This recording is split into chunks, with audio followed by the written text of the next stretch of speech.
Hello students, last video में मैंने आपको गुडविल का थ्योरी कॉन्सेप्ट क्लियर करा था और साथ ही साथ कि गुडविल के क्या मेथड होते हैं ये भी बताया था। तो there are 4 type of method: average profit, super profit, capitalization and annuity method. इसके साथ ही मैंने आपको एवरेज प्रॉफिट मेथड के फॉर्मूला भी बताए थे।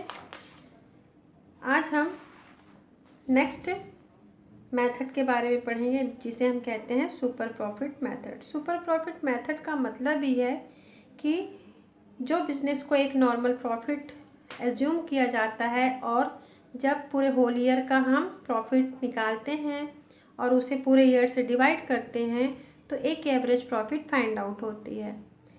तो एक एवरेज प्रॉफिट और एक नॉर्मल प्रॉफिट जो हम मानकर चलते हैं कि हमें इतना प्रॉफिट होगा वो नॉर्मल प्रॉफिट हुआ है, लेकिन जब पूरे होल ईयर में हम अपना बिजनेस रन करते हैं और उसके बाद उसे पूरे ईयर से डिवाइड करने के बाद जो प्रॉफिट आती है वो एवरेज प्रॉफिट होती है।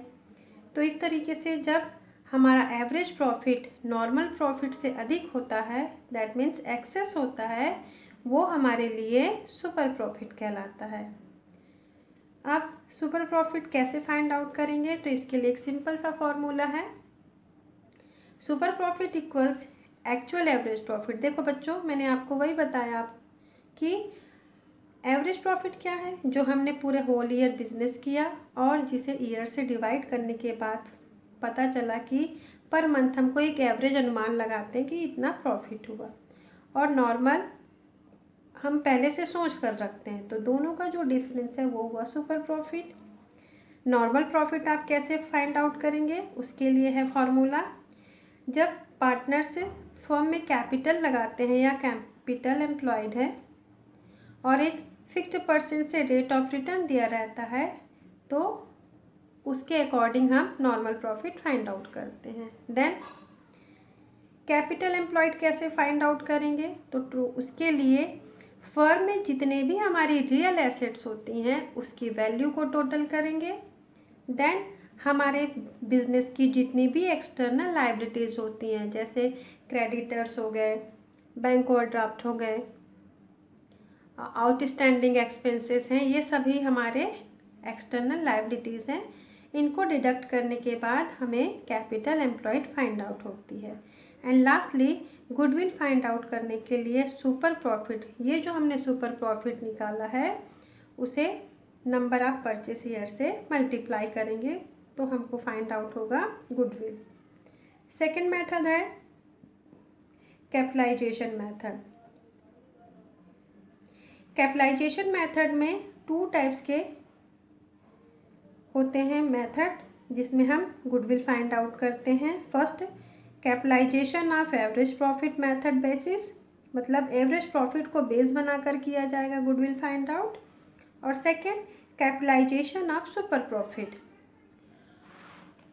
सो in this method first invested capital find out करने के लिए आपको वही चीज़ है, चाहे आप कैपिटल एम्प्लॉयड लिखिए या invested capital, so that total assets minus external liabilities.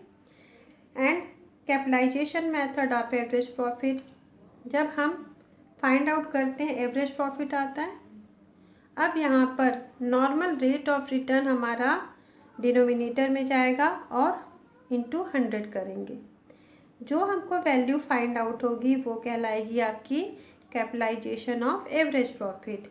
Now how to calculate goodwill? So that goodwill is equal to capitalization of average profit minus capital employed. That means आपने जो capital invest की है या employed है, आपने जो पहले से उसको कैलकुलेट किया है उसे हम डिडक्ट कर देंगे। इसी का फिर नेक्स्ट आएगा सेकेंड मेथड जो मैंने आपको बताया capitalization of super profit method. इसमें सिंपल सा कोई भी नहीं है, ज़्यादा प्रॉब्लम नहीं है इस फॉर्मूला में।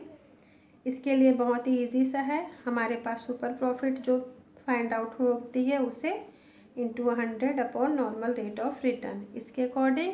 And lastly fourth annuity method, इसका भी बहुत ही सिंपल सा है, if the annually amount of on ₹1 is given as present value.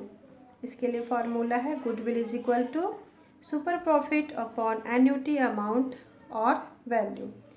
इस तरीके से हम इसमें मल्टीप्लाई करके या डिवाइड करके गुडविल की वैल्यू फाइंड आउट कर सकते हैं। सो नेक्स्ट वीडियो में आपको इन चारों मेथड के थ्रू कैसे गुडविल फाइंड आउट करना है ये बताऊंगी। Thank you.